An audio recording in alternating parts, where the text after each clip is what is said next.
로마서 15장 14절로 21절까지입니다. 같이 읽습니다. 내 형제들아, 너희가 스스로 선함이 가득하고 모든 지식이 차서 능히 서로 권하는 자임을 나도 확신하노라. 그러나 내가 너희로 다시 생각나게 하려고 하나님께서 내게 주신 은혜로 말미암아 더욱 담대히 대략 너희에게 썼노니, 이 은혜는 곧 나로 이방인을 위하여 그리스도 예수의 일꾼이 되어 하나님의 복음의 제사장 직분을 하게 하사 이방인을 제물로 드리는 것이 성령 안에서 거룩하게 되어 받으실 만하게 하려 하심이라. 그러므로 내가 그리스도 예수 안에서 하나님의 일에 대하여 자랑하는 것이 있거니와, 그리스도께서 이방인들을 순종하게 하기 위하여 나를 통하여 역사하신 것 외에는 내가 감히 말하지 아니하노라. 그 이런 말과 행위로 표적과 기사의 능력으로 성령의 능력으로 이루어졌으며, 그래야 내가 예루살렘으로부터 두루 행하여 일루리곤까지 그리스도의 복음을 편만하게 전하였노라. 또 내가 그리스도의 이름을 부르는 곳에는 복음을 전하지 않기를 힘썼노니, 이는 남의 터 위에 건축하지 아니하려 함이라. 기록된 바 주의 소식을 받지 못한 자들이 볼 것이요 듣지 못한 자들이 깨달으리라 함과 같으니라. 아멘. 가보지도 않은 교회, 한 번도 만나본 적이 없는 성도들을 향한 그리움이 있다는 것은 참 그리스도인들만의 어쩌면 교제의 독특한 형식이겠죠. 한 번도 만나서 직접 대화를 나눠보지 못했지만 로마에 교회가 있다는 소식 그 자체가 바울에게는 흥분이에요. 어떻게 교회가 생겼을까? 교회가 어떻게 성장해 가고 있을까? 그러나 그 교회는 또 어떤 문제를 안고 있을까? 이게 어쩌면 눈앞에 훤히 펼쳐지는 것이죠.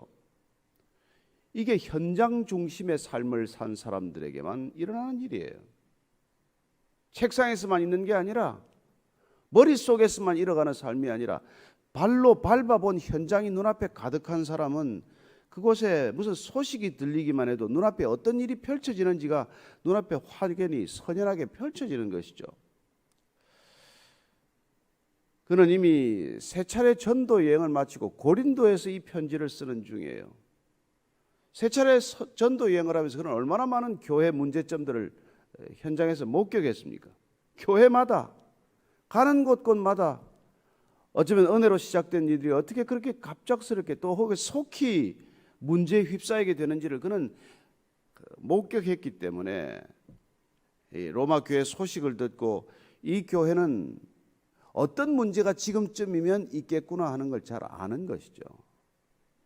그래서 로마의 교회에 있는 이 성도들에게 어쩌면 진리 위에서만 우리가 갈 수 있다는 것을 담대하게 선포하게 된 것 아니겠어요? 그래서 오늘 다시 이 서신을 마무리하면서 그는 형제들아 이렇게 부탁하는 것입니다. 형제들아, 위대한 사도 아닙니까? 그러나 그 로마 교회, 아직 어리고 어린 교회지만 그 교회에 있는 믿음의 가족들에게 내 형제들아 이렇게 부르는 것이죠. 한번 14절 읽습니다. 시작. 내 형제들아, 너희가 스스로 선함이 가득하고 모든 지식이 차서 능히 서로 권하는 자임을 나도 확신하노라. 어쩌면 이 바울의 교회관이 묻어 있는 거예요. 교회란 뭐 하는 곳입니까? 스스로 선함이 가득한 사람들이 모든 지식이 차서 능히 서로 권하는 자다. 이게 교회 성도들이 살아가는 교회 안에서 우리가 드러나는 교회 삶의 모습이라는 거예요. 우리는 선함이 가득합니다. 곧 그리스도가 우리 안에 가득하다는 얘기죠. 우리 자신이 선함이 가득한 사람은 아니지만 우리 안에 그리스도가 차 있으면, 그리스도의 말씀이 가득 차 있으면은 그리스도의 선함이 흘러 넘치는 사람이 되는 것이죠. 그러면 그 선함으로 무슨 교제를 합니까? 교회 안에서 어떤 교제가 일어납니까? 뭐 좋은 투자처가 있습니다. 무슨 학원에 좋은 애들 보낼 만한 학원이 있습니다. 무슨 이런 정보를 교환하는 게 아니잖아요. 무슨 좋은 배우자감이 있습니다. 이런 소식을 얻기 위해서 교회에 오는 게 아니에요. 정말 제가 교회에서마다 돈 얘기 좀 하지 말아라. 무슨 사업을 권유하고 선한 사람들끼리 만나면 좋은 사업이 되지 않겠냐? 그럴 수도 있죠. 그러나 많은 경우 잘 안 됩니다. 하나님께서 기뻐하지도 않아요. 이 교회란 그 그리스도의 선함이 흘러 넘쳐야 하는 곳이지, 여기서 무슨 뭐 좋은 투자 소식을 얻고 여기서 좋은 네트워크를 만들어서 부탁할 사람 찾고 이런 목적으로 가지고서는 교회 안 됩니다. 하나님 기뻐하시지 않아요. 여기는 정말 하나님 얘기가 있어야 되는 것이고, 하나님이 우리를 통해서 무슨 일을 하셨는지를 서로 나누는 증언이 서로에게 도전이 되어야 하는 것이고, 그리고 이 교회란 주님께서 우리를 어떻게 날마다 인도하시는지에 대한 삶을 나누는 곳이어야 한다는 것이죠. 말씀이 나를 통해 어떻게 이루어지고 있는가를 기본적으로 나누는 것이 교제의 목적이지, 무슨 다른 얘기할 거 없어요. 다른 얘기야 뭐 동호회 가면 어떻고, 예를 들어서 동창회 가면 어떻고, 뭐 무슨 뭐 집에 종친회 가면 어때요? 그런 건 거기서 얘기하시고, 적어도 우리가 성도들끼리 모였다면 믿음의 얘기가 있어야 하는 것이고, 주 안에서 함께 나누는 소망이 얘기되어야 하는 것이고, 그리고 우리가 어떻게 서로 사랑할 수 있는지를 말하는 곳이어야 한다는 것이죠. 그래서 능히 서로 권하는 자임을 지금 사도 바울이 얘기하고 있는 것이죠. 그래서 서로 권면하는 거예요. 서로 얘기해 주는 것이죠. 자, 그 15절 16절, 그런 면에서 나는 이런 너희들이 그런 신앙생활을 하고 있다는 것을 내가 확신하기 때문에 나도 내가 지금 너희들의 이런 교제에 동참하기를 원한다는 뜻으로 쓰는 말이에요. 15절 16절입니다. 시작. 그러나 내가 너희로 다시 생각나게 하려고 하나님께서 내게 주신 은혜로 말미암아 더욱 담대히 대략 너희에게 썼노니, 이 은혜는 곧 나로 이방인을 위하여 그리스도 예수의 일꾼이 되어 하나님의 복음의 제사장 직분을 하게 하사 이방인을 제물로 드리는 것이 성령 안에서 거룩하게 되어 받으실 만하게 하려 하심이라. 그런 이 편지의 목적을 다시 한번 자기 자신의 신앙의 여정을 비추어서 다시 권면하고 있는 것입니다. 그런데 내가 왜 이걸 쓰냐면, 너희들이 그렇게 잘 생활하고 있겠지만 다시 생각나게 하려고 한다는 거예요. 여러분, 우리가 다시 모여서 이렇게 신앙적 교제를 하는 것, 그리고 날마다 말씀을 듣는 것, 그리고 날마다 성경을 보는 것은 다시 생각나게 하는 것이죠. 잘 하겠지만, 그러나 우리가 또 잘 잊어버리잖아요. 우리가 또 잘 넘어지지 않습니까? 그래서 우리 고린도전서 10장 12절 말씀처럼 너희들이 선 줄로 알면은 넘어질까 조심하라, 이런 얘기를 바울이 왜 하겠어요? 우리가 다 알죠. 말씀도 알고 우리가 주 안에서 굳게 서려고 애를 쓰지만, 그러나 우리가 부지불식간에 넘어지는 존재이기 때문에 서로가 넘어져도 다시 이렇게 세워주고, 또 상처가 있으면 싸매주고, 낙심하고 있으면 위로하고, 그래서 우리가 공동체로 같이 가는 삶을 위해서 하나님께서 교회를 주신 것 아니겠어요? 그래서 교회란 서로 모여서 서로 온당한 신앙, 바른 신앙, 아름다운 신앙을 생각나게 하는 거예요. 그래서 간증하는 것 아닙니까? 꼭 단에서 간증해야 됩니까? 아니에요. 우리는 그런 날마다의 신앙의 교제 속에서 서로 간증하는 것이죠. 그래서 정말 간증이 없다는 건 비극적인 일이에요. 그리고 뭐 5년, 10년 전 얘기 계속하는 것도 비극이에요. 날마다 주님께서 우리에게 부어주시는 은혜가 어떤 은혜인지를 서로 나눌 때 그 기쁨이 배가 되는 것을 또 경험하지 않습니까? 그래서 내게 주신 은혜를 지금 나누고 있는데, 이 재밌는 표현이 더욱 담대히 대략 너희에게 썼다는 거예요. 여러분, 지금 로마서 15장 꼬집으면서 이렇게 긴 편지를 써놓고 무슨 대략 썼다는 게 말이 됩니까? 얼마나 써야 자세히 쓰는 거예요. 그래서 이 번역이 조금 명쾌한 번역은 아니에요. 요거 우리말 성경들 보면 표준 세번역이나 뭐 공동 세번역 이렇게 보면은 몇 가지 점에서 몇몇 포인트에서 이렇게 쓰고 있다라는 얘기를 해요. 신앙 전부를 내가 얘기한 건 아니다. 몇 가지 중요한 점에서, 그런 점에서 내가 담대히, 조금 너희들이 보면 내가 좀 뭐 이렇게 거칠게 들릴지는 몰라도 내가 대담하게, 담대하게 그렇게 쓰고 있다는 거예요. 그 얘기는 뭘 썼냐? 어떤 점에서 그걸 쓰고 있냐? 이게 보면 이 은혜는 곧 나로 이방인을 위하여 그리스도 예수의 일꾼이 되어, 그는 이방인을 위한 예수님의 일꾼이라고 말하고 있습니다. 그는 첫째로 이런 편지를 쓰게 된 이유가 말이죠, 사도로서 이런 참 전도 여행을 끝없이 하고 있고 이렇게 하고 있는 이유는 첫 번째는 나는 은혜 받은 자다. 이런 얘기가 확실하죠. 나는 은혜로 이 은혜가 중요합니다. 그리고 이방인을 위해서 지금 택한 일꾼이 되었다는 거예요. 내가 로마의 교회에 편지를 쓰는 까닭은 예루살렘 교회에 쓰지 않고 로마 교회에 쓰는 까닭은 주님께서 나를 이방인을 위하여 택한 그릇 일꾼으로 삼으셨다는 것.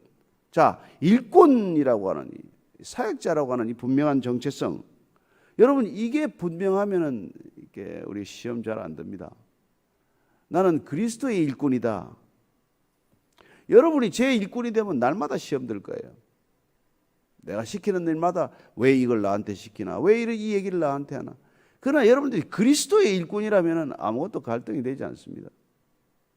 여러분 우리가 같은 일을 하더라도 누구의 일을 하느냐에 따라서 얼마나 자부심이 달라집니까? 내가 정말 경멸하는 사람의 부탁을 받아 일하면 자존심이 깎이겠지만 내가 너무도 사랑하는 분 위대한 정말 하나님을 위하여 그분의 부탁에서 일한다면 여러분 가서 물 한 그릇 떠오라는 것도 얼마나 기쁘겠어요. 그러니 여러분들이 누구의 일꾼으로 일하는지가 너무 중요한 일이에요. 그 정체성. 뭐 돈 몇 푼 받고 일한다. 비참하죠. 돈에 맞춰 일하겠죠. 뭐 100만 원 받으면 100만 원치 일하려고 할 거고 200만 원 받으면 200만 원치 일하겠지만 그러나 하나님께서 이 자리에 나를 보냈다 그러면 돈 안 받아도 일합니다. 월급 깎여도 일해요. 그게 여러분 우리가 일하는 태도가 다른 이유예요. 그리스도인이 다른 난 크리스천과 일하는 태도가 삶의 태도가 근본적으로 다른 이유는 그 분명한 자기 정체성이 있기 때문에 난 누구의 일꾼입니까? 무엇 때문에 이 새벽에 나옵니까? 제가 나오래서 나오면 그냥 기어 나오죠. 뭐 안 나오든지 걸피다면 투덜거리든지 와서 뭐 듣기만 하는데 그건 뭐하러 나오냐 그렇겠지만 주님께서 나를 부르신다고 하면은 아침에 깔끔하게 일어나서 정리하고 오는 게 그냥 날아올 것 같죠. 기쁘죠. 비가 오든 눈이 오든.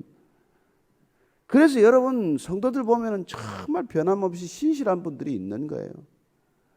우리야 뭐 정말 뭐 설교 안 하면 안 나올 사람들이지만은 이 설교자가 하든 저 설교자가 하든 그냥 1년 내내 오는 분들 보면 진짜 위대한 성도들이에요. 정말 놀랍습니다. 하나님이 부르셨기 때문에 오는 것이죠. 설교자가 뭐 죽을 쓰든 말든 뭐 성경을 틀리게 읽건 말건 말이 되든 안 되든 그냥 앉아서 그냥 주님께 앉아 있는 것이죠. 여러분 그게 크리스찬이죠. 그 좌우지간 이 베드로 사도도 이걸 자꾸 생각나게 해야 한다는 거 이게 너무 우리는 그런 생각나기 위해서 이렇게 매일 앉아 있는 사람이란 말이에요. 생각나기. 그래서 베드로도 나중에 참 본인이 실족하기도 하고 예수님을 부인하기도 하고 별 그 신앙의 그 업앤다운을 경험하다가 베드로서 1장 12절을 보면 이렇게 썼어요. 너희가 이것을 알고 이미 있는 진리에 서 있으나 내가 항상 너희에게 생각나게 하려 하노라. 이것도 베드로가 서신서를 쓴 이유예요. 너희들 이미 진리 위에 서 있는 줄 안다. 그렇지만은 내가 이 편지를 쓰는 까닭은 항상 너희가 그 진리 위에 서 있도록 진리를 생각하고 살게 하기 위해서 이런 걸 쓴다는 거예요. 그래서 우리가 날마다 예배 드리는 까닭은 날마다 그리스도의 진리 위에 서 있기를 결단하기 위해서 이런 예배를 드리는 것이죠. 그런데 뭐 이미 나는 서 있습니다. 뭐 나는 매일 그런 필요 없습니다. 뭐 그러다가 여러분 우리가 다 실족하는 거예요. 일주일에 한 번이면 충분합니다. 그러다가 무슨 주일 성수만으로 충분합니까? 안 돼요. 근데 그나마 이제 주일 성수도 이제 교회가 지금 뭐 이렇게 잘 모이기가 어려우니까 그것마저도 지금 뭐 흔들어지니까 신앙 다 떠내려가고 있는 중 아닙니까, 솔직히? 붙들고 가기가 지금 얼마나 어려워요. 내가 내 몸을 어딘가 칭칭 동에 매지 않으면 여러분 다 떠내려갑니다, 이거 지금. 그 여러분들이 지금 절박한 생각, 위기다. 내 신앙이 지금 정말 밧줄 하나 붙들고 있냐 없냐, 생명선을 붙들고 있냐 없냐, 이걸 날마다 확인하지 않으면 떠내려가는 줄도 모르고 떠내려가요. 신앙이 그냥 벌거벗긴 채 모르고 벌거벗기는 것입니다. 마치 개구리 냄비에 넣고 삶을 때 야금야금 조금씩 온도를 올리는 거랑 마찬가지죠. 아마 박해를 받는 지역도 마찬가지예요. 그냥 뭐 북한이나 무슨 이란이나 이런 데서 그냥 성경 읽다 들키면 그냥 뭐 목이 잘리고 하면은 목숨 걸고 하죠. 그러나 조금씩 박해를 가면 몰라요. 뭐 모이라 그랬다 풀었다 그랬다가 뭐 이랬다 저랬다 하다 보면은 그냥 신앙이 잃어버린 줄도 모르고 다 잃어버리는 것이죠. 차라리 강한 박해가 오면 믿음과 맞서 싸우지만은 믿음으로. 그래서 지금 이 시대야말로 저와 여러분이 너무나 이 중차대한 위기라는 상황을 인식하고 어떻게 하면 내가 붙어 있을 것인가? 어떻게 하면 내가 말씀에 붙어 있을 것인가? 내가 어떻게 하면 성령 충만할 것인가? 내가 어떻게 하면 그리스도에게 붙어 있을 것인가? 이거를 날마다 확인하지 않으면 안 돼요. 어쩌면 아침 저녁으로 확인하셔야 되는 것이죠. 원래는 이런 일이 아니더라도 우리가 그랬어야 마땅한데 하나님께서도 이런 기회를 주신 것이죠. 저와 여러분들이 잘 붙어 있게 되기를 바랍니다. 그래서 지금 바울이 말이죠. 나는 은혜다. 은혜로 내가 부름을 받았다. 이방인을 위한 일꾼이다. 그 다음에 중요한 게 뭐예요? 하나님의 복음의 제사장이다. 여러분 이게 지금 이 바울의 이 로마서 말미의 선언이에요. 나는 누구냐? 나는 복음의 제사장이다. 제사장은 구약시대 표현 아닙니까? 그러나 구약의 제사장은 바울은 안 돼요. 바울은 베냐민 지파인데 제사장은 레위 지파만 되는 것 아니에요. 그러나 복음의 제사장은 지파가 없어요. 베냐민이건 뭐건 없어요.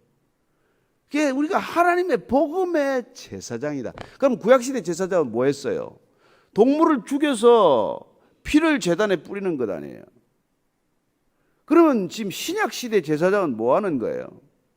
그리스도께서 단번에 당신 자신을 드려서 더 이상 동물 제사를 드리지 못하게 했죠. 그러나 우리가 베드로가 말하는 것처럼 왕 같은 제사장이다. 하나님 나라의 일꾼이지만 우리는 왕 같은 제사장이다. 이 제사장은 뭐라는 거예요? 더 이상 동물 제사를 드리는 것이 아니라 불신자들을 하나님께 드려야 되는 존재가 된 것이죠.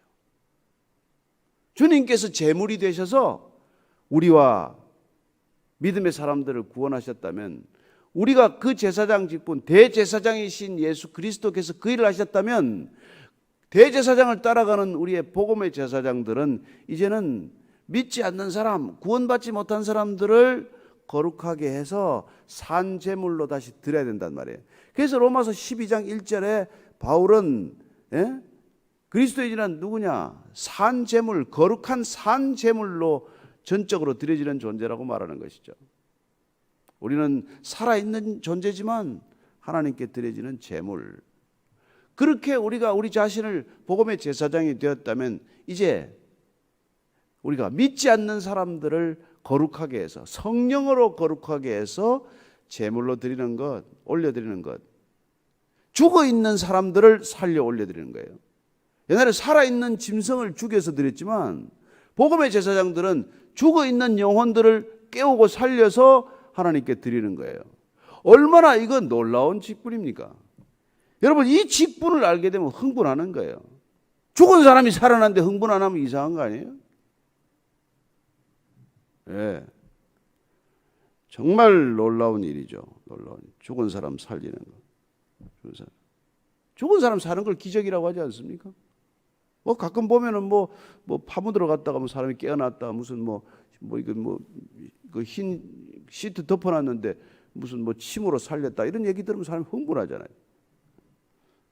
근데 우리가 그런 제사장 직분을 맡게 되었다는 거죠. 이게 만인 제사장 직분이란 말이에요. 이게 목사만의 일도 아니고 무슨 뭐 직분자 가진 사람만의 일이 아니고, 우리가 거룩한 산 제사장이 되면, 제물이 되면 이 일들이 직분으로 주어진단 말이에요. 우리에게 주어지는 미션, 소명, 하나님께서 부르심의 목적은 이제는 너희들을 왕 같은 제사장으로 내가 이렇게 도장을 찍었으니 이제 여러분들이 하는 일은 이제 정말 구원받지 못했으나 택함 받은 자들을 우리가 거룩하게 성령으로 정결케 해서 그 사람들을 하나님께 다시 올려드리는 것. 이 일이 지금 구원사적인 섭리로 이루어지고 있는 것이고 계속되고 있는 일 아니에요? 하나님이 받으실 만한 사람을 되는 거예요. 그러니까 우리가 전도하는 게 끝이 아니란 말이에요. 그 사람 전도했으면은 어떻게든지 물세례, 성령 세례 받게 해서 하나님이 받으실 만한 사람이 되도록 하는 것. 우리가 뭐 몇천 명, 몇만 명을 어떻게 하겠어요? 예수님께서 너희들 사이즈 12명이다. 12명 정도는 우리가 일생에 해야 되는 거예요. 12명 정도는 우리가 할 수 있습니다. 뭐 1년에 한 명을 하든 2년에 한 명을 하든 3년에 한 명을 하든 우리 12명 정도는 우리가 제사장으로서 마땅히 해야 할 미션을 감당하는 것이죠. 뭐 자녀도 좋아요. 남편이나 무슨 뭐 아내 배우자도 좋아요. 친구도 좋아요. 그런 우리가 마음을 가지고 이 제사장 직분을 감당하면 여러분 사는 게 다 새로워집니다. 보라, 이전 것은 지나갔으니 새 것이 되었도다. 왜 새 것이 되었어요? 새 마음이니까.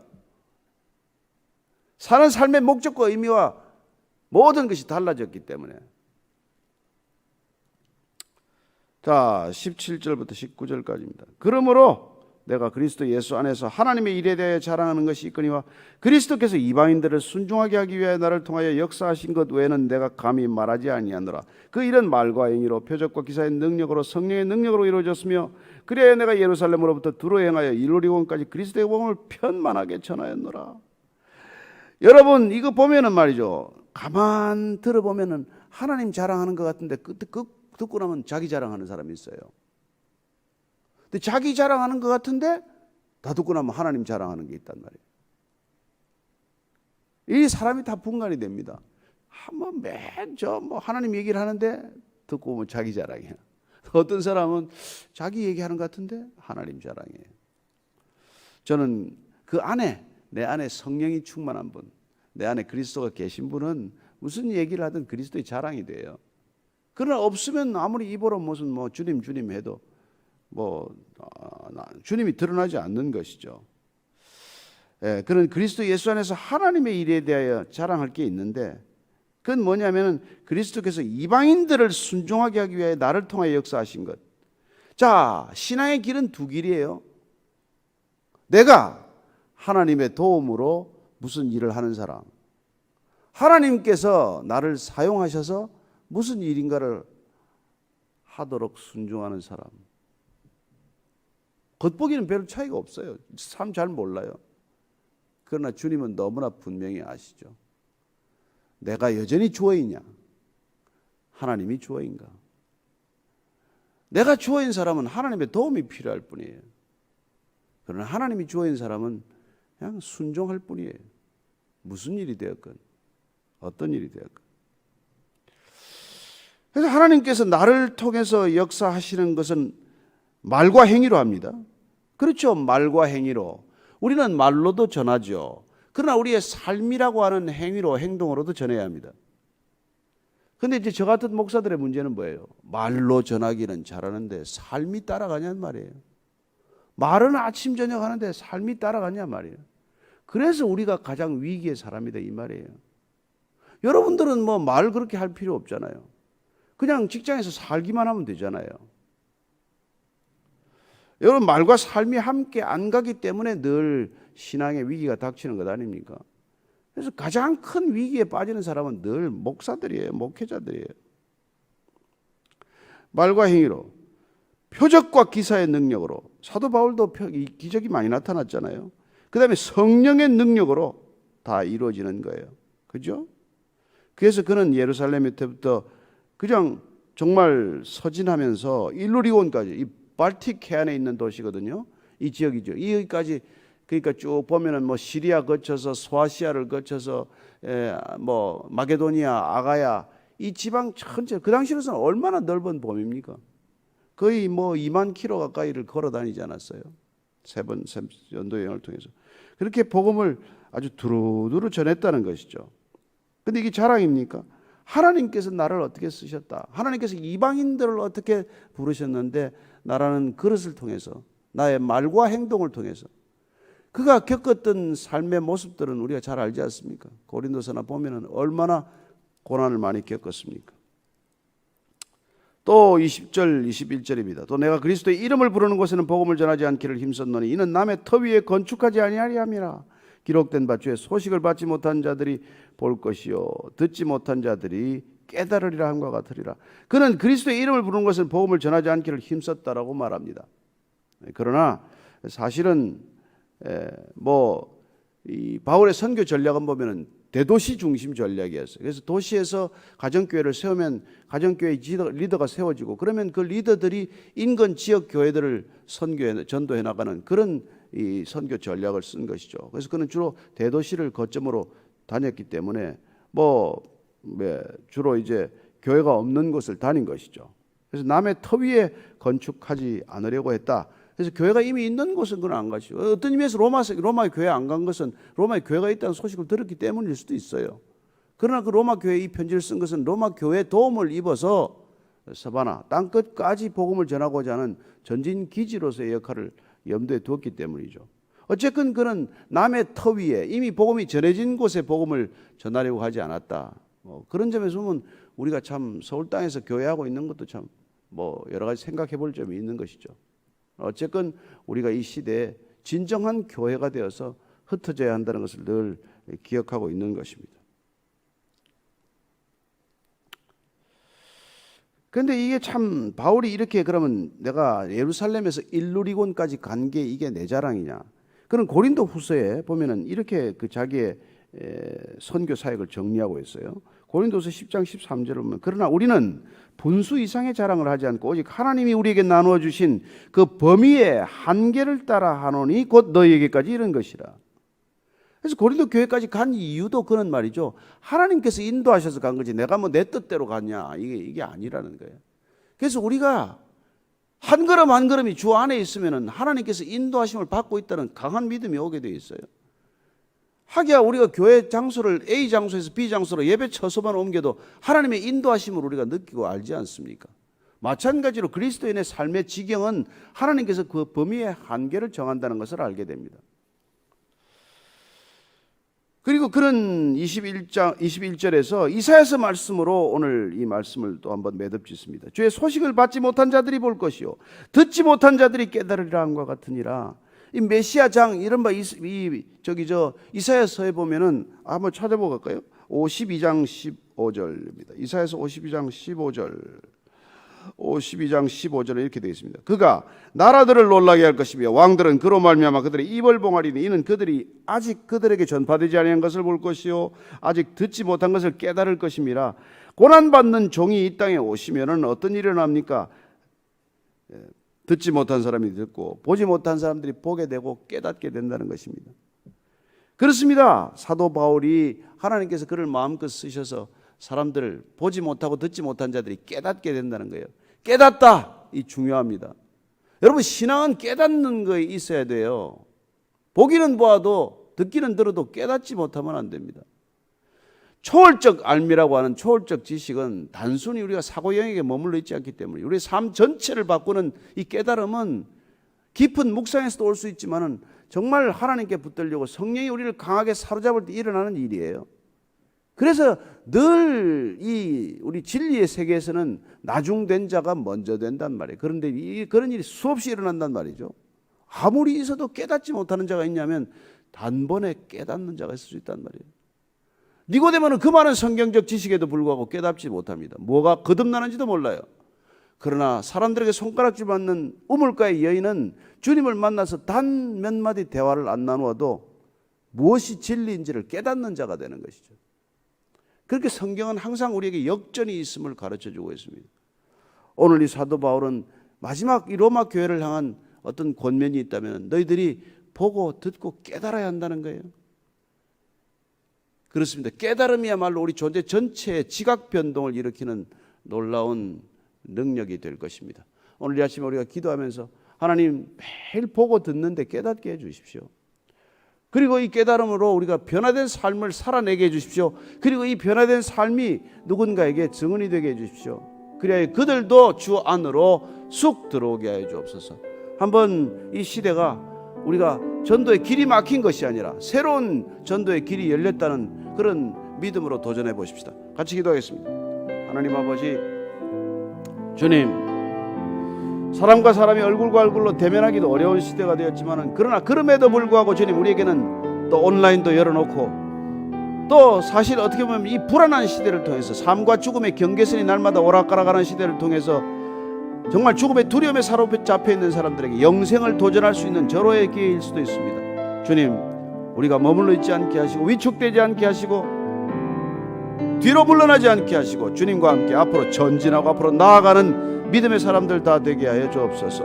하나님, 정말 저희들 주께서 우리를 부르셨사오니 제사장으로 부르셨사오니 우리를 왕같은 제사장으로 부르셨사오니 제사장 된 삶을, 하나님의 복음의 제사장다운 삶을 살게 하여 주옵소서.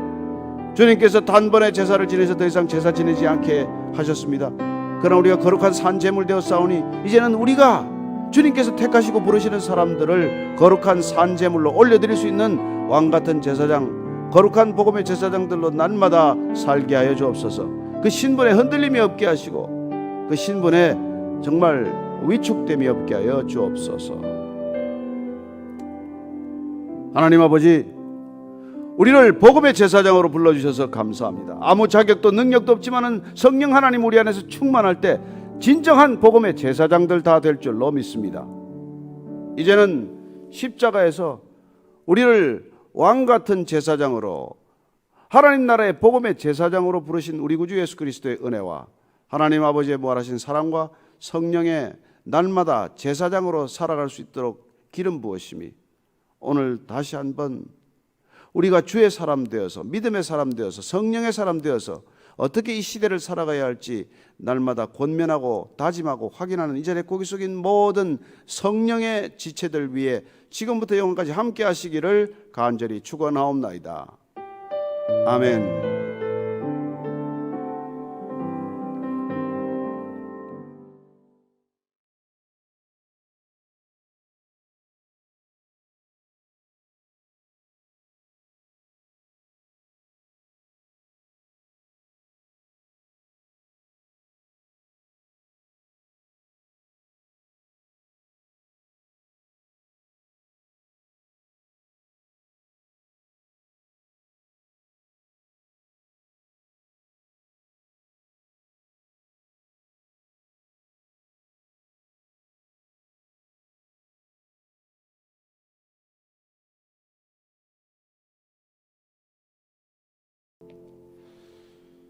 오늘 로마서 15장 22절로 33절까지입니다. 읽습니다. 시작. 그러므로 또한 내가 너희에게 가려 하던 것이 여러 번 막혔더니 이제는 이 지방에 일할 곳이 없고 또 여러 해 전부터 언제든지 사바나로 갈 때 너희에게 가기를 바라고 있었으니 이는 지나가는 길에 너희를 보고 먼저 너희와 사귐으로 얼마간 기쁨을 가진 후에 너희가 그리로 보내주기를 바랍니다. 그러나 이제는 내가 성도를 섬기는 일로 예루살렘에 가노니 이는 마게도니아와 아가야 사람들이 예루살렘 성도 중 가난한 자들을 위하여 기쁘게 얼마를 연보하였습니다. 저희가 기뻐서 하였거니와 또한 저희는 그들에게 빚진 자니 만일 이방인들이 그들의 영적인 것을 나눠 가졌으면 육적인 것으로 그들을 섬기는 것이 마땅하니라. 그러므로 내가 이 일을 마치고 이 열매를 그들에게 확정한 후에 너희에게 들렀다가 사바나로 가리라. 내가 너희에게 나아갈 때 그리스도의 충만한 복을 가지고 갈 줄을 아노라. 형제들아, 내가 우리 주 예수 그리스도와 성령의 사랑으로 말미암아 너희를 권하노니 너희 기도에 나와 힘을 같이하여 나를 위하여 하나님께 빌어 나로 유대에서 순종하지 아니하는 자들로부터 건짐을 받게 하고 또 예루살렘에 대하여 내가 섬기는 일을 성도들이 받을 만하게 하고 나로 하나님의 뜻을 따라 기쁨으로 너희에게 나아가 너희와 함께 편히 쉬게 하라. 평강의 하나님께서 너희 모든 사람과 함께 계실지어다. 아멘. 바울은 로마서 마지막 말미에 본인의 속내를 드러냅니다. 그는 땅끝을 향한 열정을 버린 적이 없었어요. 어쩌면 그는 예루살렘을 떠나면서부터 땅끝을 향하기 시작했는지도 모르죠. 그는 이 로마서를 쓰게 된 목적이 로마에 있는 이제 아직 연약한 교회지만은 이 교회가 어떻게 하면 든든히 서갈 것인지, 그리고 이 교회가 참으로 성숙해 가기 위해서는 정말 복음 위에 다른 어떤 것도 의지해서는 안 된다는 것을 강조했었고, 그리고 궁극적으로 이방인들의 교회란 유대인들의 교회와 하나 되어야 한다는 것을 늘 가슴속에 품고 있었기 때문에 그는 로마 교회가 품어야 할 궁극적인 교회가 유대인들의 교회라는 것을 구약을 들어서 일일이 증거한 것이죠. 그리고 이제 그는 어떻게 하면 그럼 우리가 하나 될 수 있을 것인가, 그 부분에 관한 생각을 펼쳐 보이고 있습니다. 그리고 오늘 이 마지막 부분에서는 이제 이 교회가 땅끝을 품을 때 로마 교회가 그 기착지, 중간 지점이 되었으면 좋겠다는 희망을 밝히고 있는 것이죠. 근데 오늘 22절은 이렇게 말하고 있습니다. 그러므로 또한 내가 너에게 가려하던 것이 여러 번 막혔더니 그는 어쩌면 로마를 거쳐서 서바나로 가기 위해서 이 계획을 일찍부터 가졌다는 것을 알게 됩니다. 그래서 로마에 관한 소식이 들릴 때부터 그는 어쩌면 로마를 가고 싶다는 생각을 했을 거예요. 그가 제국의 심장부를 왜 품지 않았겠습니까? 로마 제국의 심장부를 거쳐서야 그는 로마의 끝, 로마 제국의 끝, 서바나까지 가겠다는 계획을 가졌던 것이죠. 그런데 그 길이 여러 번 막혔다는 거예요. 여러분, 우리가 믿음의 길을 갈 때 우리의 길이 막히는 것, 길이 열리는 것을 경험하게 됩니다. 어떤 길은 내가 굳이 가고자 하는데도 그 길이 열리지 않아요. 때로는 그 길이 하나님께서 막으셨다는 것을 알게 됩니다.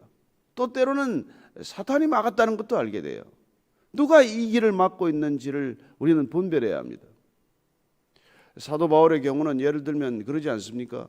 사도행전 16장 이후를 보면은 그가 이제 소아시아 전도를 마치고 이 중앙부 지역을 거쳐서 비두니아 북쪽으로 가려고 했지만은 길이 막혔어요. 근데 그날 밤에 성령께서 그 길을 막았다는 것을 알게 합니다. 마게도니아에서 한 사람이 건너와서 나를 도우라고 하는 음성을 듣게 되는 것이죠. 그래서 그는 방향을 비두니아 쪽에서 드로아 쪽으로 바꾸는 것을 보게 됩니다. 우리가 다니엘서를 보면 또한 다니엘이 뜻을 정하고 기도를 했지만은 세일 동안 그 기도가 응답되지 않았던 까닭은 기도의 시작이 곧 응답이었지만 그 기도에 응답하기 위한 천사는 길이 막혔다라고 말합니다. 하늘의 영적 존재조차도 그 길이 막히는 것을 보게 되는 것이죠.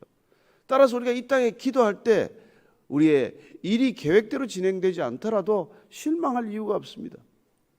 우리 기도가 드려질 때 이미 그 기도는 들으셨다, 응답되었다는 것을 밝혀주고 있는 것이죠. 어쨌건 오늘 이 바울이 로마를 품고 여러 차례 기도했지만 그 길이 열리지 않았다는 것을 설명하고 있습니다. 그런데 이제는 갈 수가 있게 됐다는 것을 강력히 말하고 있습니다. 23절 24절입니다.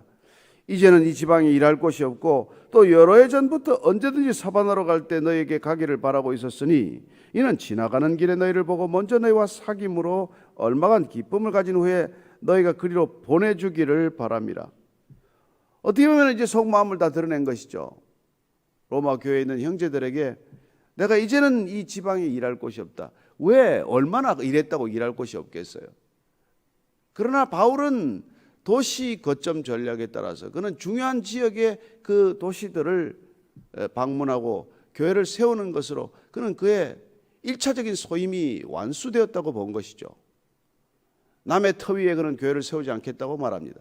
복음이 이미 전해진 곳, 교회가 있는 곳, 그곳은 그가 가지 않겠지만 그곳에서 복음 사역을 그는 절제하겠지만 그러나 이 로마를 거쳐서는 서바나로 가기 위해서는 반드시 그곳에 들러야 한다는 마음을 이제 밝혀놓고 있는데 그 이유는 여러분들이 서바나로 갈 때 도움을 주셨으면 좋겠다는 것이죠.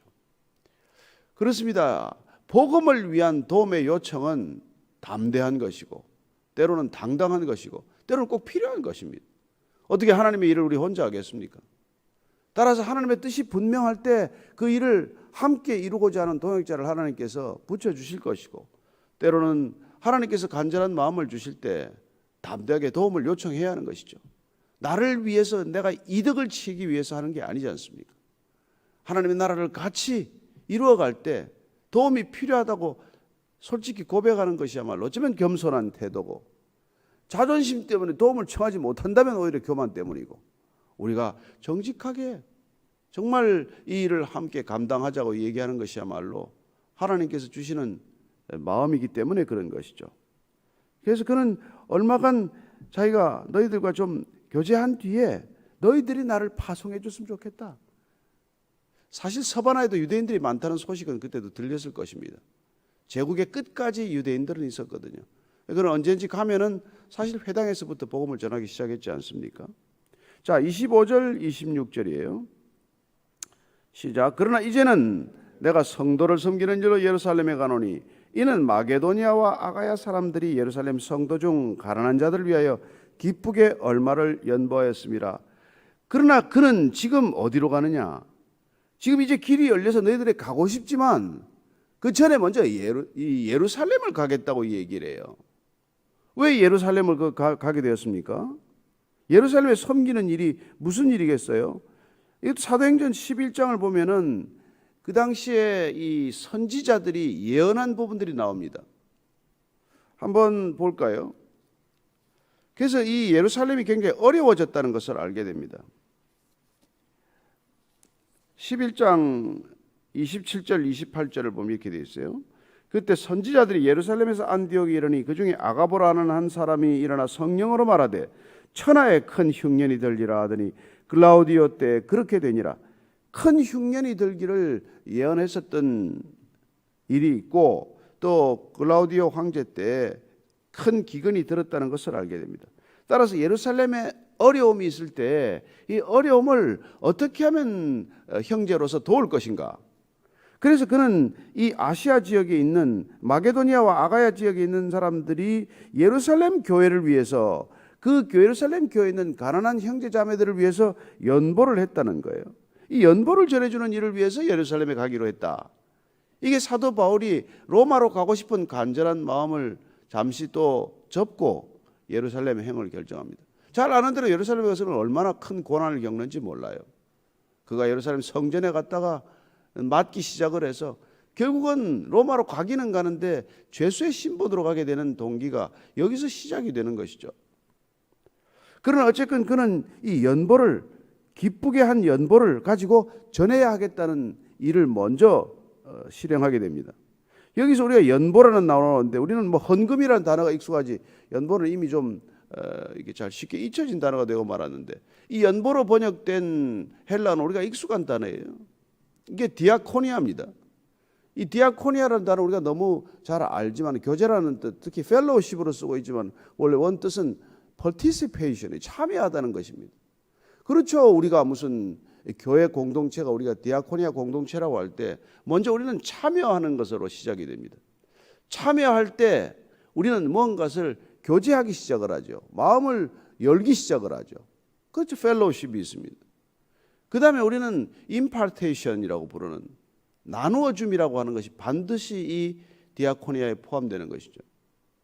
디아코니아는 우리가 참여해야 하고 그리고 무엇보다도 교제해야 되고 그 교제가 이루어진다면 나누는 일이 반드시 따른다는 것입니다.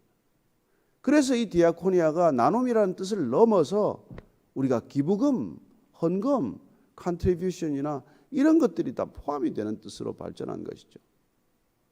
그래서 오늘 그는 이 정말 교회 공동체가 가지고 있는 가장 큰 이 특성은 나눔이란 말이에요. 나눔. 첫째는 영적인 나눔입니다.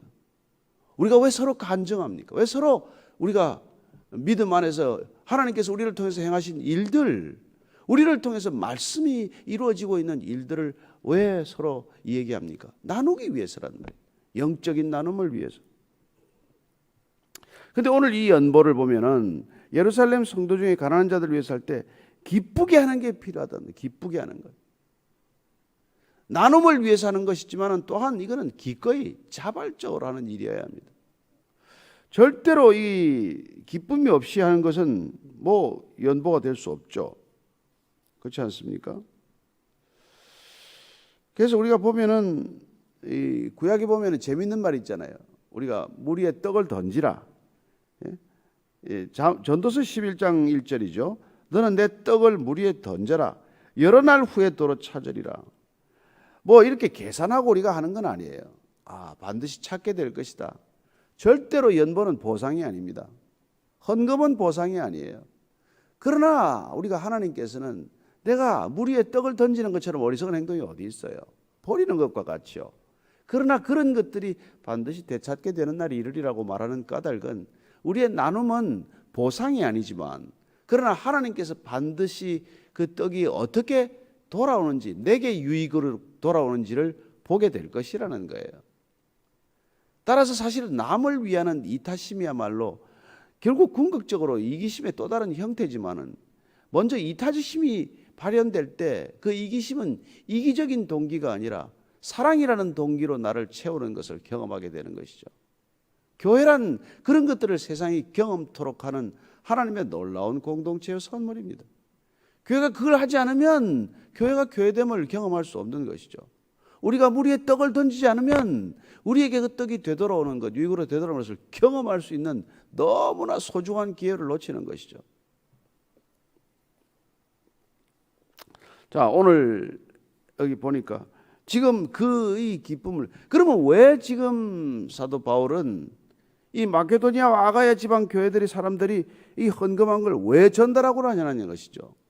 환영받지도 못할 곳에. 그런 궁극적으로 유대인을 향한 생각을 접지 않았습니다. 내 동족 유대인들이 구원받을 수만 있다면, 내가 생명에서 끊어지는 한이 있더라도 그런 그 유대인들의 형제에 대한 복음을 전하고 싶은 열정이 간절한 것이죠. 또한 그런 로마서를 통해서 계속된 반복된 주제는 무엇입니까? 또한 하나됨이에요. 돌감람나무와 참감람나무의 비를 들어서 그는 결국 이방인들이 유대인이라고 하는 참감람나무에 접붙임 바 되어서 뿌리로부터 진액을 받았다면은 그 열매는 당연히 유대로부터 시작된 것이라는 생각을 우리에게 알려주고 있는 것이죠. 따라서 이방인들의 교회와 유대인들의 교회가 하나 되어야 한다는 그 생각은 간절한 그의 소원이기도 했습니다.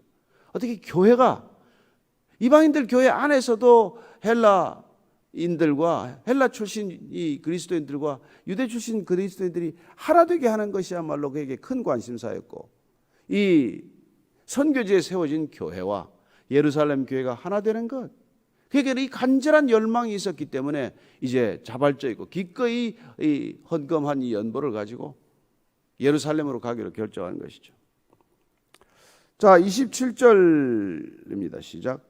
저희가 기뻐서 하였거니와 또한 저희는 그들에게 빚진 자니 만일 이방인들이 그들의 영적인 것을 나눠 가졌으면 육적인 것으로 그들을 섬기는 것이 마땅하니라. 자, 그는 또 바울은 한 번 더 얘기합니다. 왜 우리가 이 연보를 해야 되느냐? 빚진 자라는 거예요. 왜냐하면 영적인 것을 나누어 가지는 측면에서 이방인들은 유대인 신자들에게 빚졌다는 생각을 가져야 하고, 그렇다면 여러분들은 물질적인 것을 다시 나누어 가지는 것을 마땅히 생각해야 한다는 것이죠. 그렇습니다. 우리가 영적이건 물질적인 것인 것, 우리에게 주신 은혜로 주신 것이라면 반드시 흘러가야 한다는 것이죠. 여러분, 은혜도 흘러가지 않으면 고이고 고이면 썩는 것 아니에요.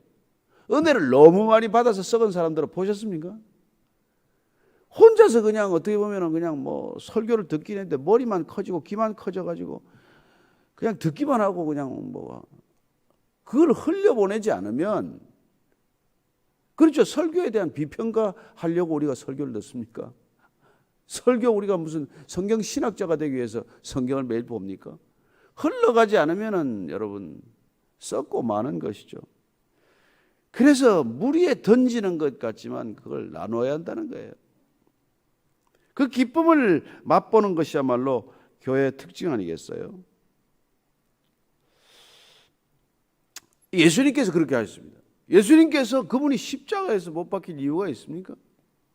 그래서 그는 고린도서를 통해서 이렇게 말하는 것을 듣습니다. 고린도후서 8장 9절이에요. 우리 주 예수 그리스도의 은혜를 너희가 알거니와 부요하신 이로서 너희를 위하여 가난하게 되심은 그의 가난함으로 말미암아 너희를 부요하게 하려 하심이라.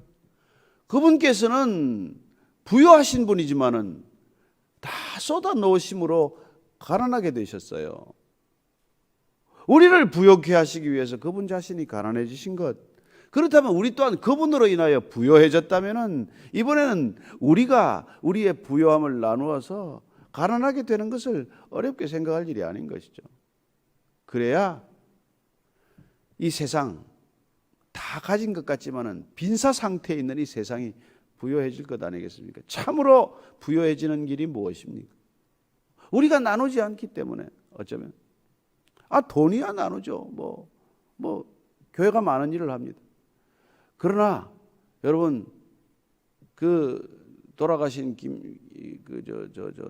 누구죠? 여러분이 하여튼 복덕방 쓰신 분이에요. 반드시 복음이 먼저예요. 떡을 나누지만 복음과 함께 가야 한다는 거예요. 우리 떡만 나누었지 복음에 함께 안 가면 여러분 무슨 소용이겠습니까? 그건 NGO죠.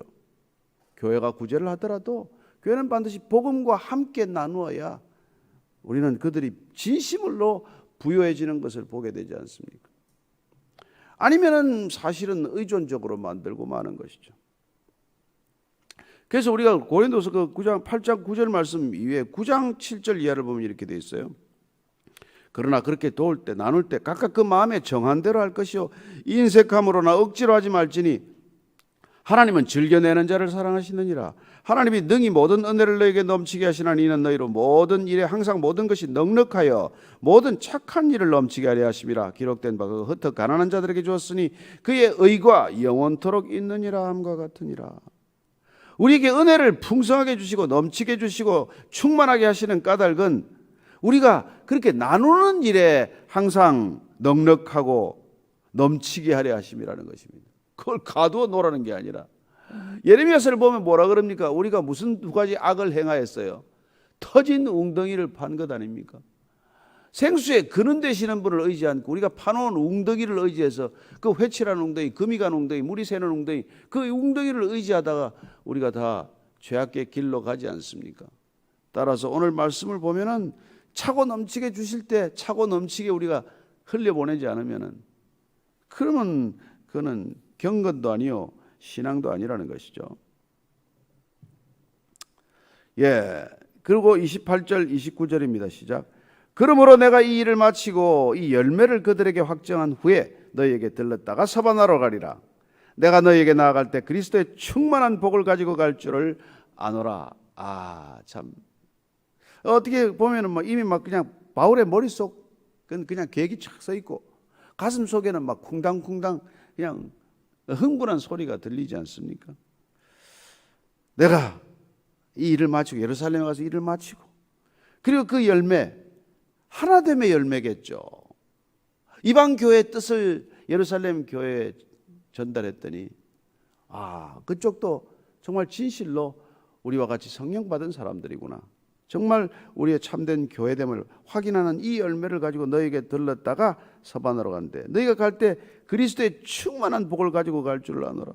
그는 이미 이 로마서 서신서를 통해서 이 편지를 통해서 충만한 복을 전했어요. 복음의 진수를 전했는데 더 큰 복이 어디 있겠습니까? 그러나 그는 예루살렘의 소식을 가지고 교회 하나됨이라고 하는 놀라운 영적 열매를 가지고 충만한 열매를 가지고 가고 싶은 것이 바울의 진심인 것이죠. 30절입니다. 시작. 형제들아 내가 우리 주 예수 그리스도와 성령의 사랑으로 말미암아 너희를 구원하노니 너희 기도에 나와 힘을 같이하여 나를 위하여 하나님께 빌어. 그런 형제들에게 기도를 부탁합니다. 여러분 가장 큰 참여는 무엇입니까? 교회에서 우리가 디아코니아를 할 때 가장 큰 참여는 뭐예요? 우리가 가장 아름다운 교제는 무엇입니까? 우리의 가장 아름다운 나눔은 무엇입니까? 함께 기도하는 거라고 말하는 것이죠. 함께 기도하는. 그래서 지금 너희 기도에 내가 동참하고 싶다. 너희들과 함께 기도하고 싶다. 너희들에게 기도를 부탁한다. 사도 바울이 내가 너희들 위해서 늘 기도하고 있다고만 말하지 않습니다. 너희들의 기도에도 내 기도 제목이 포함되기를 원한다. 어떻게 기도를 해달라는 것이죠? 31절 32절입니다. 나로 유대에서 순종하지 아니하는 자들로부터 건짐을 받게 하고 또 예루살렘에 대하여 내가 섬기는 일을 성도들이 받을 만하게 하고 나로 하나님의 뜻을 따라 기쁨으로 너에게 나아가 너희와 함께 편히 쉬게 하라. 이 유대 땅에 올라가면 지금 뭐 분위기가 심상치 않잖아요. 어떻게 이방인들에게 율법을 무시하게 가르쳤냐? 어떻게 그들에게 그런 모양으로 그렇게 만들어놨냐? 유대인들의 율법을 그렇게 무시하게 만들고 가면은 뭐 곤고가 있는 것이죠. 그래서 유대 복음에 불순종하고 복음을 왜곡하는 자들로부터 건짐을 받게 해달라. 그들과 충돌하지 않게 해달라는 것이죠. 예루살렘에 대하여는 또 내가 섬기는 일을 성도들이 받을 만하게 하고 예루살렘 교회가 제발 이 이방인 교회의 연금을 자존심 상해하지 말고 우리가 어떻게 그들로부터 받나 이렇게 말하지 않고 그걸 기쁘게 여러분 받는 것도 섬김 아닙니까? 제대로 받으면 섬김 아니에요. 그렇게 예루살렘 교회가 이방 교회의 섬김을 기쁘게 받을 수 있도록 기도해 달라는 거예요. 여러분, 남을 도울 때 기도하고 도와야 합니다. 그들이 기쁘게 받을 수 있도록, 마음 상해하지 않고 받을 수 있도록, 자존심 때문에 거절하지 않도록. 여러분, 지금 북한이 어렵잖아요. 그러나 남한으로부터 오는 건, 한국으로부터 오는 건 하나도 안 받겠다고 그렇게 되어 있는 것이죠. 왜 그럴까요? 그들의 자존심이 더 강하기 때문이죠. 그러니까 우리가 정말 기도하고 아니고는 도울 수 없어요. 무슨 정책적으로만 도운다는 게 그렇게 쉽지 않습니다. 돕고 뺨 맞아요.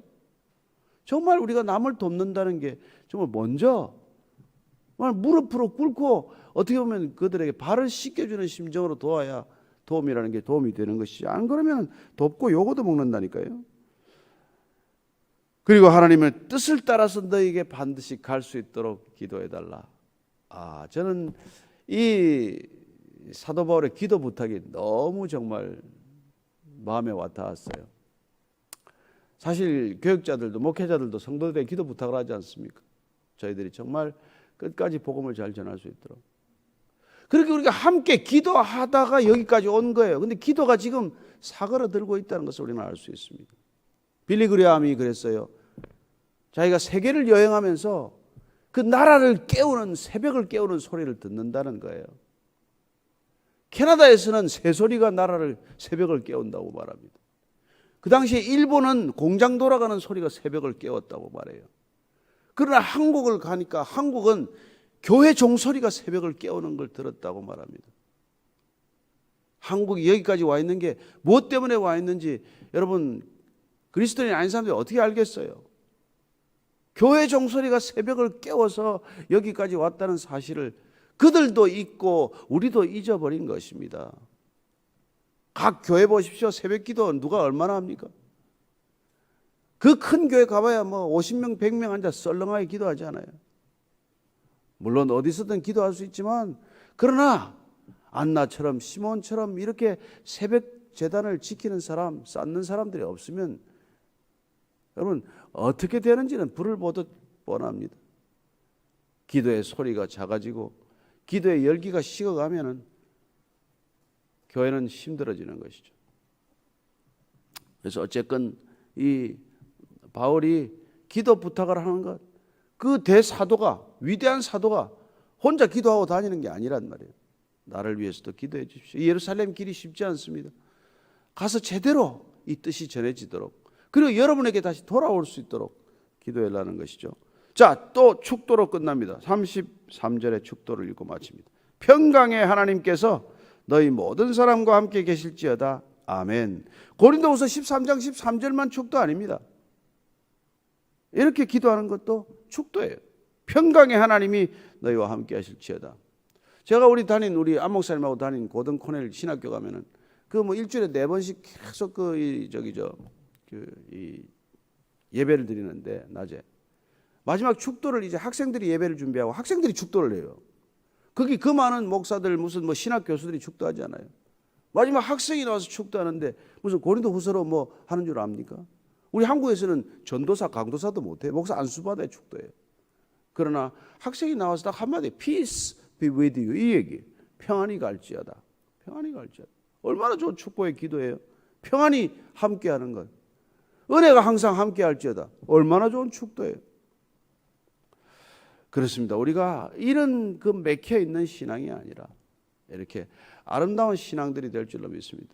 이 어렵고 힘든 시대에 우리가 서로를 위하여 축복 기도할 수 있어야 합니다. 만나면은 축복 기도로 시작을 하고, 또 헤어질 때 축복 기도로 헤어진다면은 우리의 만남은, 우리의 교제는, 우리의 나눔은 이 세상을 넉넉히 이기고 시작하는 교제와 나눔이 될 줄로 믿습니다. 저는 다시 한번 이 시대 교회가 세상으로부터 비난받고 손가락질 받는 교회가 아니라 정말 풍성함과 영적인 것과 재물과 물질적인 것을 함께 나눌 수 있는 놀라운 교회 본질을 회복하는 시대가 될 줄로 믿습니다. 함께 그 교회 나눔을 위하여, 교회 하나됨을 위하여, 교회 충만함을 위하여 함께 잠깐 기도하십시다. 하나님 아버지, 정말 이 시대가 희생양을 교회로 지목하고 있습니다. 이 코로나 시대에 원망과 분노를 교회에 쏟아붓고자 하지만은 주님, 돌을 맞아야 한다면 돌을 맞겠습니다. 비난을 들어야 한다면 비난을 듣겠습니다. 그러나 주님, 우리가 그 소리 가운데서도 회개할 주님의 음성을 듣고자 합니다. 우리가 무엇을 놓쳤는가? 우리가 어디서 빗나갔는가? 우리가 무엇 때문에 이런 비난의 대상이 되고 말았는가? 제대로 복음을 전했기 때문인가? 이 세상을 복음으로 소란하게 만들었는가? 아니면 다른 일로 세상을 소란케 했는가? 주님, 다시 한번 되돌아보기를 원합니다. 주님, 우리가 다시 한번 주 앞에 엎드려 부복하고 다시 손들고 주님께 기도합니다. 주님, 저희들이 기도하지 않아서 악한 세력들이 득달같이 달려오는 줄로 믿습니다. 하나님, 다시 한번 우리가 주님 앞에서 간절히 기도할 때 주님께서는 이미 우리 기도에 응답하시는 줄로 믿습니다. 우리가 이 땅 가운데 새롭게 주의 영으로 부흥케 하시고 각 교회마다 정말 주님 새벽 제단을 쌓는 일을 게을리하지 않게 해 주옵소서. 비록 우리가 대면 예배에서 함께 모여서 예배드리지 못할지라도 우리가 새벽의 기도 소리가 이 나라를 깨우게 하여 주시옵소서. 각 교회마다 올려드리는 이 온라인 예배가 되었건 어떤 예배가 되었건 이 예배가 이 땅을 깨우는 나라가 되게 하여 주시옵소서. 다시 한번 한국이 제사장 나라다운 그 위치를 놓치지 않게 하여 주옵소서. 내가 이제는 촛대를 옮기겠다. 주님, 저희들이 촛대를 붙들고 가는 교회 되기를 원합니다. 한국 교회가 아직도 촛대가 여전히 주님께서 옮기지 않은 줄로 믿습니다. 우리가 그리하여 여전히 새벽을 기도 소리로 깨우는 나라가 되게 하시고 이 땅의 모든 어려운 분야들을 기도로 세워가는 나라와 민족 되게 하여 주시옵소서. 하나님 아버지, 모세의 팔이 내려오지 않도록 아론과 훌이 두 팔을 붙들어서 모세가 기도하면 아말렉 족속이 패퇴했듯 이 시대 저희들이 기도하는 팔을 주님께서 붙들어 주옵소서. 하나님, 정말 저희들이 다니엘이 뜻을 정하고 금신상에 절하지 않기 위해서 사람들이 보는 가운데서도 기도를 멈추지 않았고, 사무엘이 이스라엘 백성들을 위하여 평생 기도를 쉬는 죄를 범치 않았고, 많은 기도의 사람들이 이 땅 가운데서 기도를 쉬지 않았기에 여기까지 온 줄로 믿습니다. 다시 한번 주님, 우리의 기도가 주님 귀에 상달된 줄로 믿습니다. 다시 한번 이 기도가 이 나라의 민족을 새롭게 하여 주옵소서. 이 코로나 팬데믹을 주님께서 멈출 수 있도록 저희들이 기도하기를 멈추지 않게 하시고, 그리고 이 땅 가운데 수고하는 모든 사람들이 지치지 않도록 주여 그 팔과 그 걸음을 붙들어 주옵시고, 다시 한번 이 땅 가운데 진정한 성결한 제사장 백성 될 수 있도록 이 땅의 모든 교회가 깨어 기도하게 하여 주옵소서.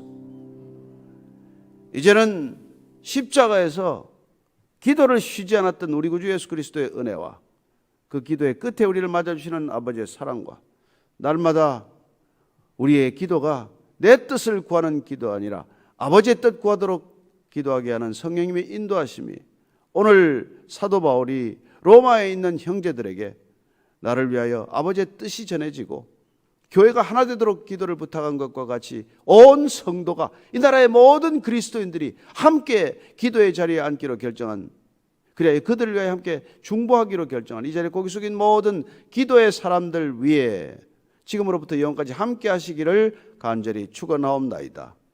아멘.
로마서 마지막 16장입니다. 1절로 27절까지 말씀 같이 읽습니다. 내가 겐그레아 교회의 일꾼으로 있는 우리 자매 베베를 너희에게 추천하노니 너희는 주 안에서 성도들의 합당한 예절로 그를 영접하고 무엇이든지 그에게 소용되는 바를 도와줄지니 이는 그가 여러 사람과 나의 보호자가 되었습니다. 너희는 그리스도 예수 안에서 나의 동역자들인 브리스가와 아굴라에게 문안하라. 그들은 내 목숨을 위하여 자기들의 목까지도 내놓았나니 나뿐 아니라 이방인의 모든 교회도 그들에게 감사하느니라. 또 제 집에 있는 교회도 문안하라. 내가 사랑하는 에베네도에게 문안하라. 그는 아시아에서 그리스도께 처음 맺은 열매니라. 너희를 위하여 많이 수고한 마리아에게 문안하라. 내 친척이요 나와 함께 갇혔던 안드로니고와 유니아에게 문안하라. 그들은 사도들에게 존중이 여겨지고 또한 나보다 먼저 그리스도 안에 있는 자라. 또 주 안에서 내 사랑하는 암블리아에게 문안하라. 그리스도 안에서 우리의 동역자인 우르바노와 나의 사랑하는 스타고에게 문안하라. 그리스도 안에서 인정함을 받은 아벨에게 문안하라. 아리스토블로의 건속에게 문안하라. 내 친척 헤로디온에게 문안하라. 나기수의 가족 중 주 안에 있는 자들에게 문안하라. 주 안에서 수고한 드로베나와 드루보스에게 문안하라. 주 안에서 많이 수고하고 사랑하는 버스에게 문안하라. 주 안에서 택하심을 입은 루포와 그의 어머니에게 문안하라. 그의 어머니는 곧 내 어머니니라. 아순그리도와 블레몬과 허메와 바드로보와 허마와 및 그들과 함께 있는 형제들에게 문안하라. 빌롤로고와 율리아와 또 네레오와 그의 자매와 올름바와 그들과 함께 있는 모든 성도에게 문안하라. 너희가 거룩하게 입맞춤으로 서로 문안하라. 그리스도의 모든 교회가 다 너희에게 문안하느니라. 형제들아, 내가 너희를 권하노니 너희가 배운 교훈을 거슬러 분쟁을 일으키거나 거치게 하는 자들을 살피고 그들에게서 떠나라. 이 같은 자들은 우리 주 그리스도를 섬기지 아니하고 다만 자기들의 배만 섬기나니 교활한 말과 아첨하는 말로 순진한 자들의 마음을 미혹하느니라. 너희의 순종함이 모든 사람에게 들리는지라. 그러므로 내가 너희로 말미암아 기뻐하노니 너희가 선한데 지혜롭고 악한데 미련하기를 원하노라. 평강의 하나님께서 속히 사탄을 너희 발 아래에서 상하게 하시리라. 우리 주 예수의 은혜가 너희에게 있을지어다. 나의 동역자 디모데와 나의 친척 누기오와 야손과 소시바드가 너희에게 문안하느니라. 이 편지를 기록하는 나 더디오도 주 안에서 너희에게 문안하노라. 나와 온 교회를 돌보아주는 가이오도 너희에게 문안하고 이 성의 재무관 에라스도와 형제 구아도도 너희에게 문안하느니라. 나의 복음과 예수 그리스도를 전파함은 영세 전부터 감추어졌다가 이제는 나타내신 바 되었으며 영원하신 하나님의 명을 따라 선지자들의 글로 말미암아 모든 민족이 믿어 순종하게 하시려고 알게 하신 바 그 신비의 계시를 따라 된 것이니 이 복음으로 너희를 능히 견고하게 하실 지혜로우신 하나님께 예수 그리스도로 말미암아 영광이 세세 무궁하도록 있을지어다. 아멘. 이 로마 교회에 보낸 편지의 마지막은 인사로 매듭을 짓죠. 그렇습니다. 로마에 있는 교회가 어떤 모습인지를 오늘 여기 기록된 사람들의 이름들과 사도 바울이 면면이 짧은 단 한마디지만 소개하는 그 소개 말로 통해서 짐작할 수가 있습니다. 먼저는 이 교회가 가정교회였다는 것을 알 수 있습니다. 누구의 집에 모여서 그들이 교회가 되었고 그 교회는 또한 가족이었다는 것을 알게 됩니다. 오늘 16장에 시작되는 이 베베라고 하는 자매 얘기에서부터 우리가 한번 로마 교회 모습을 살펴볼 수 있게 되기를 바라고, 또 그 당시에 아시아의 교회와 이 교회들의 일체감 내지는 교회의 연대, 그걸 한번 우리가 살펴보자는 것입니다. 1절 2절입니다. 내가 겐그레아 교회 일꾼으로 있는 우리 자매 베베를 너희에게 추천하노니 너희는 주 안에서 성도들의 합당한 예절로 그를 영접하고 무엇이든지 그에게 소용되는 바를 도와줄지니 이는 그가 여러 사람과 나의 보호자가 되었습니다. 여기 우선 나오는 베베라고 하는 자매는 로마 교회에 이 바울의 편지를 전달한 자매입니다. 이 자매는 어떤 자매냐면 겐그리아 교회의 일꾼이라고 소개되고 있습니다. 우리가 잘 아는 이 로마서 편지는 고린도에서 쓰여졌습니다. 고린도는 두 항구가 되어 있었고 두 항구 중에 하나가 겐그레아 항구인데 그 겐그레아에 있는 교회가 바로 이 베베 자매를 중심으로 이루어졌다는 것을 알 수 있습니다. 따라서 교회 일꾼이라고 표현된 것은 그 당시에 이 집사를 부르는 호칭이기도 했어요. 우리가 잘 아는 디아코노스라고 하는 단어는 섬김, 봉사, 사역 그런 뜻을 가졌기 때문에 여기 일꾼으로 번역이 되어 있지만 당시에 어떤 집사의 역할을 감당했을 것으로 보입니다. 그런데 이 자매가 나의 보호자라고 바울은 기록을 하고 있어요. 근데 보호자라고 기록되어 있는 이 보호자라는 뜻도 사실은 후원자라는 뜻입니다. 집사이면서 바울의 후원자적 역할을 했다는 것은 재정적으로, 물질적으로 또는 사역적으로 바울을 충분히 도왔다라는 뜻이죠. 이 베베를 통해서 이 편지가 전해졌다는 것을 알 수 있습니다. 3절 4절입니다. 너희는 그리스도 예수 안에서 나의 동역자들인 브리스가와 아굴라에게 문하노라. 그들은 내 목숨을 위하여 자기들의 목까지도 내어놓았나니 나뿐 아니라 이방인의 모든 교회도 그들에게 감사하느니라.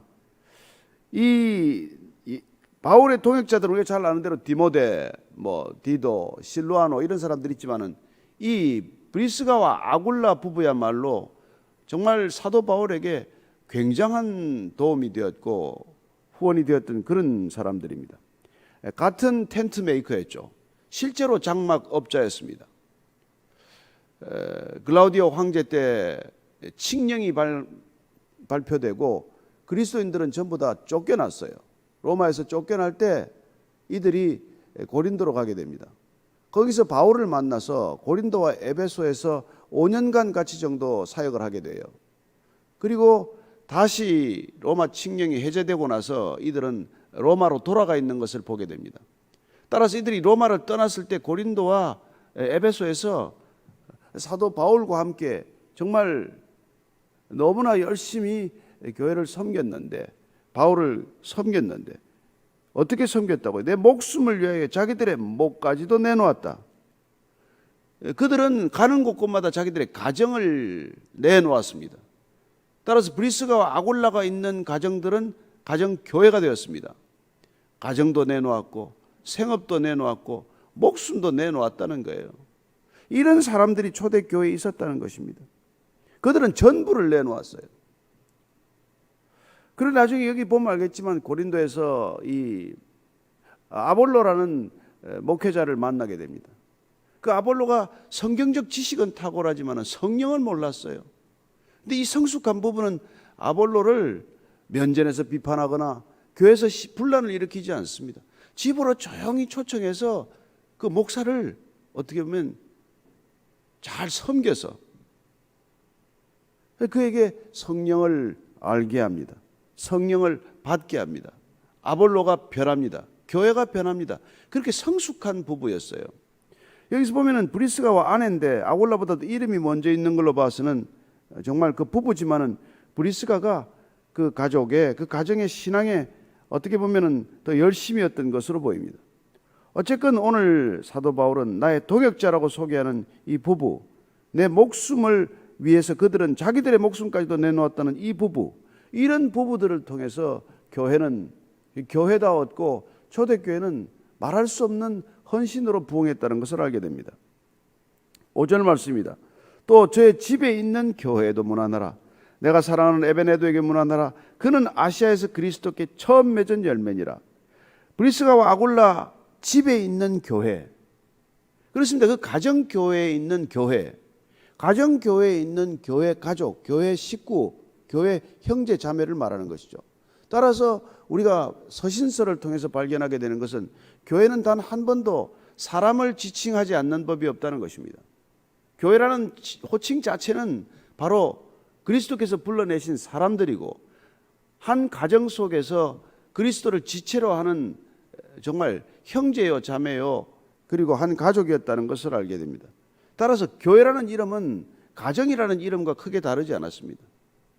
교회라는 이름 자체가 가정교회를 뜻했고 교회라는 이름 자체가 가족에 준하는 그런 관계였다는 것을 알 수 있는 것이죠.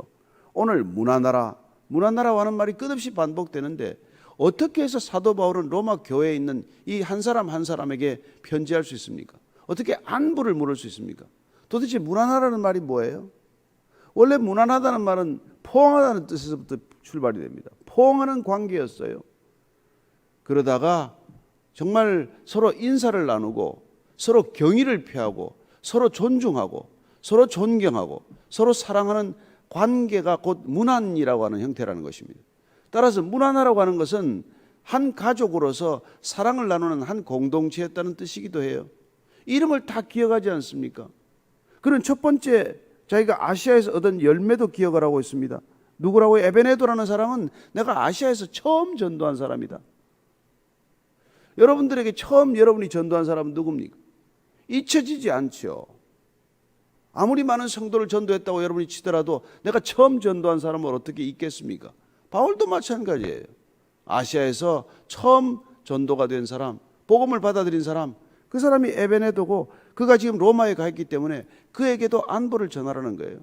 로마 교회 소식을 얼마나 자세히 들었으면, 얼마나 그 사정을 제대로 알고 있으면 한 사람 한 사람 로마 교회 지체들에게 이렇게 편지할 수 있냐는 것이죠. 어떻게 이렇게 안부를 세세히 전할 수 있냐는 것입니다. 정말 우리가 이 편지를 보면서 느끼는 것은 그의 사랑, 교회를 향한 그의 사랑, 아니 교회가 가족 같은 그의 사랑, 가족을 향한 한 사람 한 사람 이름을 기억하고 그를 위하여 안부를 전하는 모습을 통해서 우리는 사도 바울의 위대한 사도성 이전에 한 그리스도인의 신실한 사랑, 차고 넘치는 사랑과 관심과 배려를 보게 되는 것이죠. 6절 이하를 쭉 읽겠습니다. 너희를 위하여 많이 수고한 마리아에게 문안하라. 내 친척이여 나와 함께 갇혔던 안드로니고와 유니아에게 문안하라.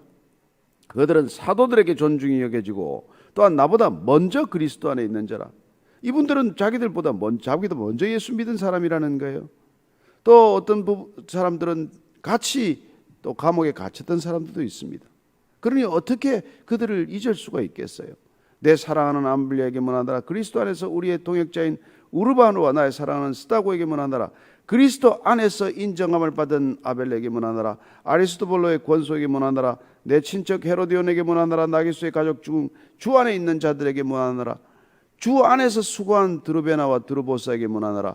주 안에서 많이 수고하고 사랑하는 버스에게 문안하라. 사람들 일일이 한 사람 한 사람 우리가 다 알 수는 없지만 그들이 다 주 안에서 수고했다는 것입니다. 그리스도 안에서 애쓰고 수고했다는 거예요. 따라서 교회란 무엇입니까? 주 안에서 애쓰고 수고하는 사람이에요. 주님 안에 있는 사람들. 지금 사도 바울은 로마서를 통해서 복음이란 무엇입니까? 복음이란 예수 그리스도예요. 예수가 그리스도다. 예수가 메시아다. 그 복음을 지닌 사람들은 곧 주 안에 있는 사람들이고 그리스도 안에 있는 것이야말로 이 복음의 결과요. 복음의 진수 아닙니까? 그리스도 안에 있다는 것. 따라서 복음이란 그리스도의 입구요, 그리스도의 길이요, 그리스도의 궁극적인 기치, 깃발이라고 하는 것을 알게 됩니다. 복음은 그리스도가 전부예요. 따라서 오늘 문안하고 있는 까닭도 그들이 그리스도 안에 함께 있기 때문에 주 안에서 형제 자매가 되었고 주 안에서 가족이 되었고 주 안에서만 교회될 수 있기 때문입니다. 그렇죠. 오늘 그 주 안에서라고 반복되는 표현은 사실 우리가 로마서 앞에 12장 5절에 보면은 이와 같이 우리 많은 사람이 그리스도 안에서 한 몸이 되어 서로 지체가 되었느니라. 사람이 많을지라도 성도가 어떤 숫자가 될지라도 그리스도 안에 있으면 한 몸입니다. 한 지체입니다. 한 형제입니다. 한 가족입니다. 교회란 한 가족이에요. 한 지체입니다. 따라서 그들에게 정말 오늘 주 안에 있는 그 모든 사람들에게 문안하고 있는 것, 하나됨을 확인하는 것이죠. 교회란 하나의 공동체라는 것, 한 지체라는 것을 확인하고 있는 것이 지금 계속되고 있는 문안이라고 하는 표현과 주 안에서라고 하는 반복된 표현 아닙니까? 우리가 주 안에 있으면 열매가 있습니다. 그 열매는 곧 교회입니다. 주 안에 있을 때 우리가 교회 되는 것을 경험하는 것이죠. 주 안에 있는 한 공동체, 한 가족들은 교회가 날마다 되어가는 것, 빚어지는 것, 이루어지는 것, 그걸 경험하게 되는 것입니다. 따라서 복음 안에 있는 사람들은 교회가 되기 위해 애쓰는 것이 아니죠. 복음 안에 있는 사람들은 교회가 날마다 이루어지는 것을 목격하는 증인이 되는 것이지 교회를 이루기 위해서, 교회를 개척하기 위해서, 교회를 세우기 위해서 애쓰는 사람들이 아니라는 것입니다. 교회가 되었기 때문에 애쓰고 수고하는 것이죠. 어떻게 애쓰고 수고합니까? 사랑하고 섬기고 그러느라고 애를 쓰는 것이죠. 수고하는 것이죠. 13절 이하입니다. 주 안에서 택하심을 입은 루포와 그의 어머니에게 문안하라. 그의 어머니는 곧 내 어머니라. 그렇습니다. 가족이기 때문에 내 어머니라고 지금 얘기하는 것이죠. 예? 사실 우리가 뭐 호칭들이 교회 안에 많이 생겼지만은 형님, 동생, 예? 자매님, 어머님, 아버님 이보다 더 좋은 호칭이 어디 있어요? 가족인데. 우리가 무슨 직제처럼 되어서 어떤 위계 질서를 만들어 놓은 것은 사실 어떻게 보면 부작용이지 본질은 아닙니다. 그는 내 어머니라. 여러분 잘 아시다시피 루포란 이 사람은 예수님께서 십자가를 지고 가실 때 구레네 시몬이라는 사람이 대신 십자가를 지는 일이 있습니다. 그 구레네 시몬의 아들이에요, 루포. 그러면 그의 어머니라고 하는 사람은 구레네 시몬의 아내라는 것을 우리가 추측할 수 있지 않습니까? 그 아버지가 십자가를 대신 잠깐 졌을 뿐인데 그 아들은 교회에 중요한 일꾼이 된 것이죠. 오늘 루포가 또한 로마에 있다는 것을 알 수 있습니다. 그리고 앞에 보면은 이 아리스토블로라든지 나기수라든지 이런 사람들은 헤롯 왕거의 왕족들로 알려져 있습니다. 따라서 지금 교회를 이루고 있는 중요한 교회 구성원들을 면면히 보십시오. 무슨 지위의 고하가 있습니까?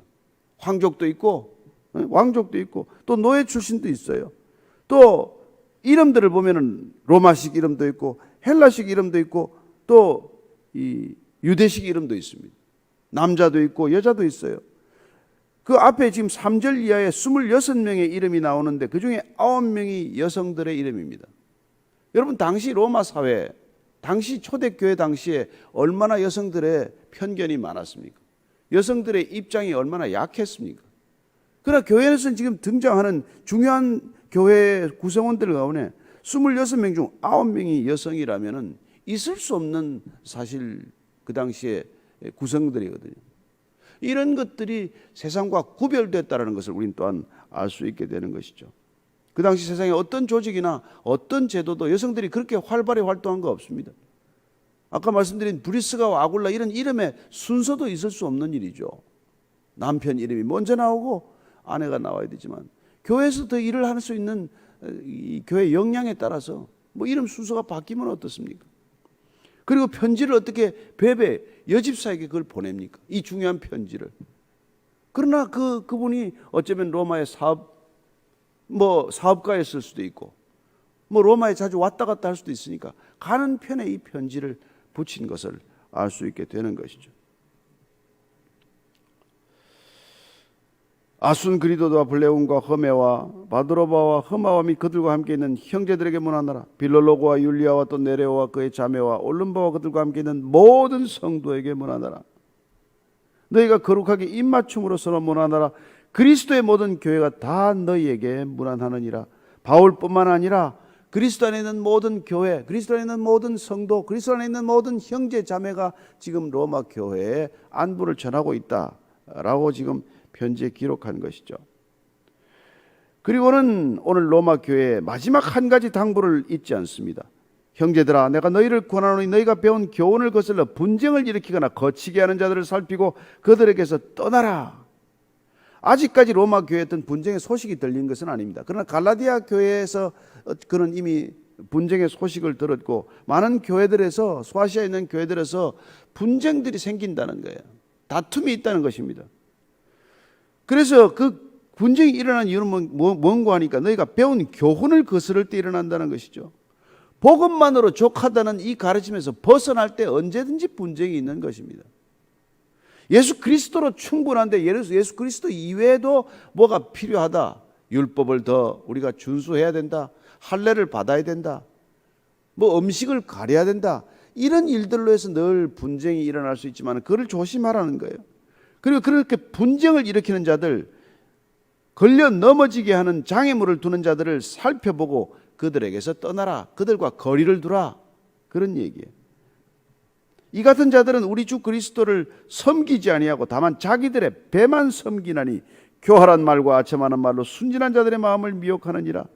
특별히 초신자들에게 얼마나 이단들이 많이 접근합니까?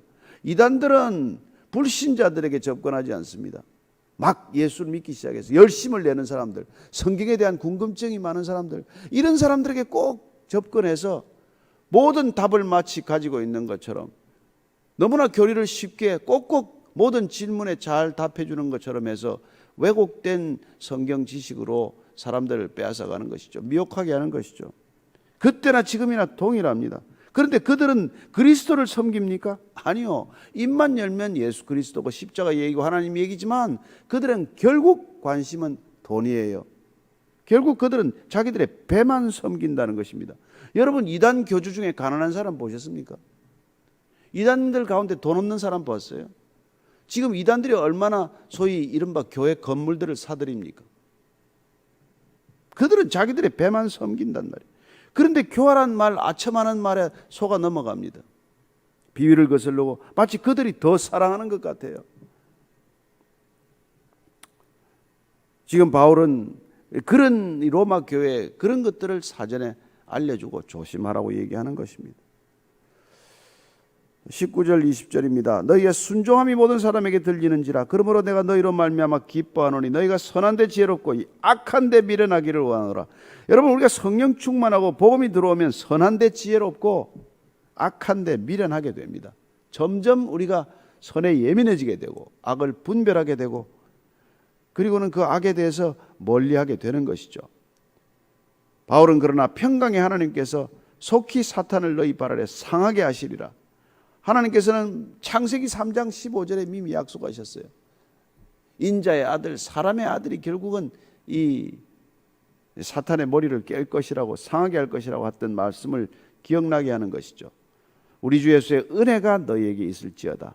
마지막 이 부분은 일종의 찬양과도 같습니다. 그러나 그 앞에 그는 또 이 바울과 함께 있는 사람들의 안부를 전하기 시작합니다. 나의 동역자 디모데와 나의 친척 누기와 야손과 소시바드가 너에게 문안하느니라. 이 편지를 기록하는 나 더디어도 주 안에서 너에게 문안하느니라. 자, 이 일 보면 로마서는 누가 기록했습니까? 바울의 편지 구술을 더디오가 받아 적었다는 것을 알 수 있는 것이죠. 나와 온 교회를 돌보아주는 가이오도 너에게 문안하고. 바울은 지금 어디에 있는 것으로 추정됩니까? 고린도에 있는 가이오의 집에 있다는 것을 알 수 있습니다. 온 교회를 돌보고 있는 가이오 너에게 문안하고, 이 성의 재무관 에라스도와 이 청지기 같은 역할을 하고 있는 이 성의 재무관이라고 하는 에라스도, 공직자죠. 형제 구하도도 너에게 문안하느니라. 따라서 이 지금 바울이 있는 고린도에도 다양한 구성의 사람들이 있다는 것을 알 수 있습니다. 25절 이하를 읽고 마칠게요. 나의 복음과 예수 그리스도를 전파함은 영세전부터 감추어졌다가 이제는 나타내신 바 되었으며, 영원하신 하나님의 명을 따라 선지자들의 글로 말미암아 모든 민족이 믿어 순종하게 하시려고 알게 하신 바 그 신비의 계시를 따라 된 것이니, 이 복음으로 너희를 능히 견고하게 하실 지혜로우신 하나님께 예수 그리스도로 말미암아 영광이 세세무궁하도록 있을지어다. 아멘. 이 축복기도 송영과도 같은 이 부분은 오늘 중요한 단어 하나를 우리에게 알려주고 있습니다. 나의 복음이라고 하는 거예요. 나의 복음. 여러분에게는 나의 복음이 있습니까? 이 복음은 하나님의 복음이요 그리스도의 복음이죠. 그러나 그 복음이 교리적 복음이 아니라 나의 복음이 되어야 생명이 되는다는 것입니다. 바울에게는 나의 복음이 되었어요. 그리스도의 복음, 예수가 그리스도다고 하는 이 복음이 나의 복음이 되었다는 것은 곧 예수 그리스도가 내 안에 계신다는 뜻이에요. 그래야 그는 갈라디아서의 고백을 놓는 것이죠. 내가 이제 그리스도와 함께 십자가에 못 박혔나니 그런즉 이제는 내가 산 것이요, 이제 내가 사는 것이 아니요 그리스도께서 사시는 것이라.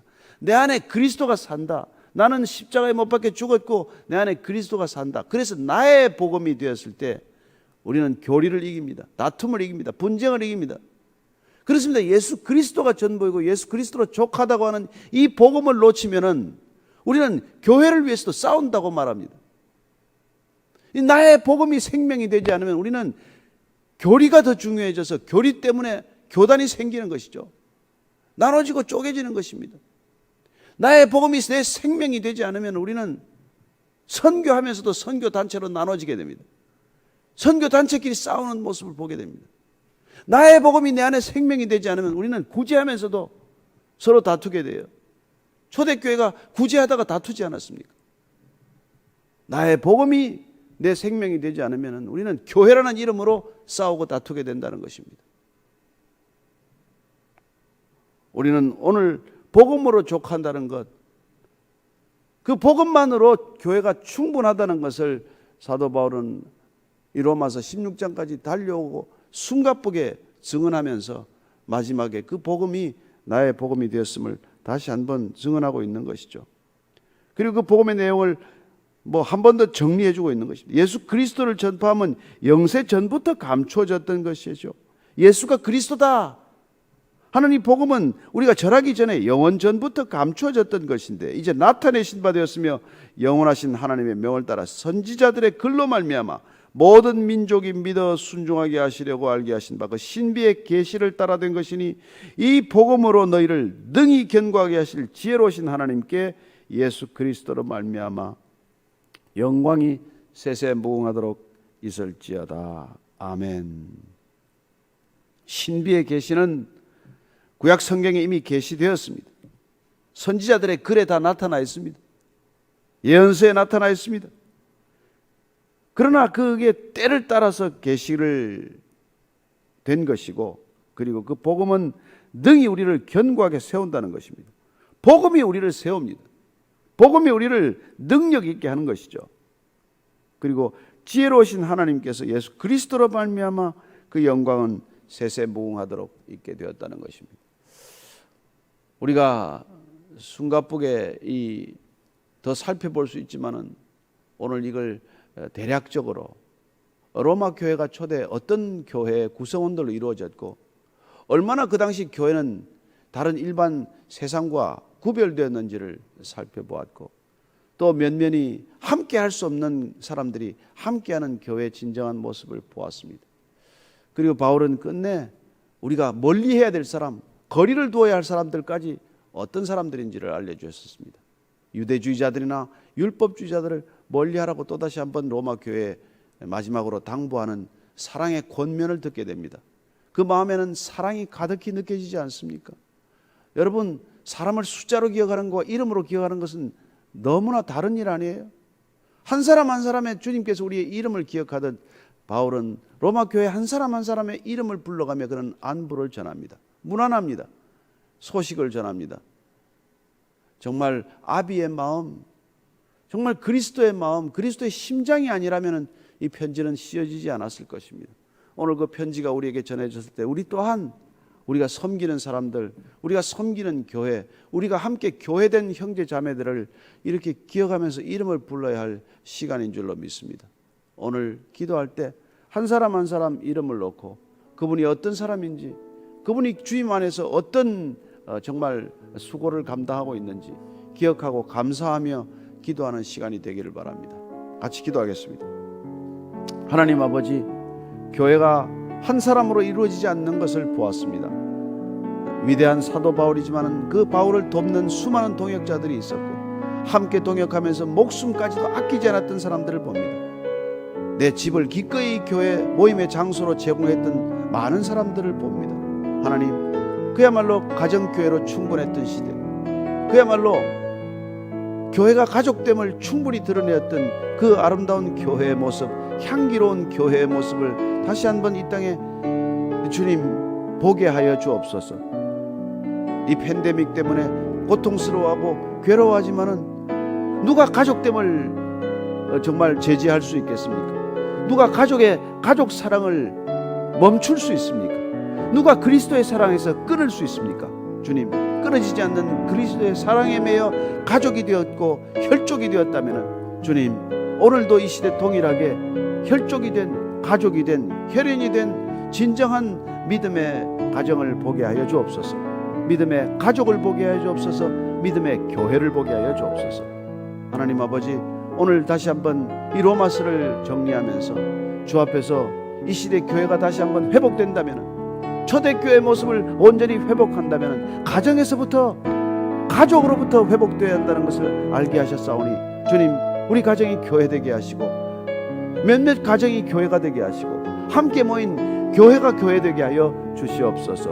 하나님, 배직교회가 흩어져서 숨터 예배를 드리고 숨터 교회를 주님 이루어 나갈 때 이 모든 교회들이 한 교회 공동체가 될 수 있도록 주님 끝까지 교회의 지체됨을 놓치지 않게 하여 주시옵소서. 살아계신 하나님 아버지, 하나님이 아버지가 되시고 예수님이 머리가 되시고 성령님이 운행하는 그 가정교회, 참된 가족된 교회를 이 시대도 동일하게 볼 수 있음을 감사합니다.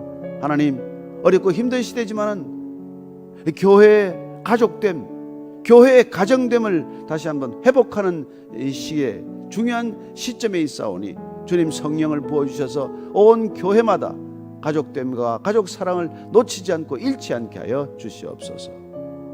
이제는 십자가에서 그 모든 사랑을 쏟아부어 교회가 가족되게 하신 우리 구주 예수 그리스도의 은혜와 하나님의 가족이 될 때 하나님 맞아주시는 아버지의 크신 사랑과 날마다 가족됨, 가정됨을 확인케 하는 성령님의 인도하심이 정말 형제가 되고 자매가 되고 부모가 되고 자녀가 되는 이 거룩한 가정교회의 모습을 다시 한번 이 시대에 재현하기로 이루어내기로 결단하는 이 자리에 고개 숙인 모든 믿음의 지체들 한 공동체 위에 지금부터 영원까지 함께 하시기를 간절히 축원하옵나이다.